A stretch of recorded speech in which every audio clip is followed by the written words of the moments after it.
ইসলামী ব্যাংকের নবনিযুক্ত চেয়ারম্যানের পদত্যাগ দাবিতে আন্দোলনরত গ্রাহকদের উপর লাঠিচার্জ ও টিয়ার গ্যাস নিক্ষেপ করেছে পুলিশ।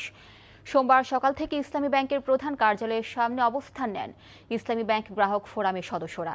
তারা নবনিযুক্ত চেয়ারম্যানের পদত্যাগ দাবিতে বিক্ষোভ ও স্লোগান দেন।